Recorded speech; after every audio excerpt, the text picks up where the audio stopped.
თქვენ იცით, რომ ელენე ხოშტარია ციხეშია, რადგან მან გირაო არ გადაიხადა. რა სიტყვით ამაზე?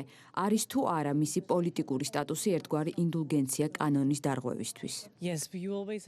დიახ, მაგრამ ყოველთვის საჭიროა საკითხებს კონტექსტში შევხედოთ. კონტექსტი კი ის არის, რომ ქართული ოცნება ბევრ ახალ კანონმდებლობას იყენებს, რათა შეასუსტოს პოლიტიკური ოპოზიცია, ჟურნალისტები და სამოქალაქო საზოგადოება. ამას ჩვენ აქ პარლამენტშიც ვხედავთ. მე ვესაუბრე ევროპულ კომისიას და მათ მითხრეს, რომ ახალი კანონმდებლობის გამო თითქმის შეუძლებელი გახდა სამოქალაქო საზოგადოების ორგანიზაციებისთვის რაიმე დაფინანსების გადარიცხვა, რაც ძალიან მძიმე მოსესმენია. რაც შეეხება ელენე ხოშტარიას, არსებული კონტექსტის გათვალისწინებით, ეს რა თქმა უნდა პოლიტიკური ზეწოლაა.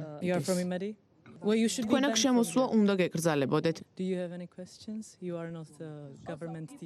როცა თქვენ ამბობთ, რომ ხოშტარია პროევროპელი პოლიტიკოსია და ასევე ამბობთ, რომ დღეს ევროპის მთავარი მისია რუსული გავლენის წინააღმდეგ და რუსეთის ფინანსური გავლენის წინააღმდეგ ბრძოლა, ჩვენ ვხედავთ, რომ მაგალითად ელენე ხოშტარია ყოველთვიურად იღებს თანხას მილიონობით რუბლს რუსეთის ფედერაციიდან.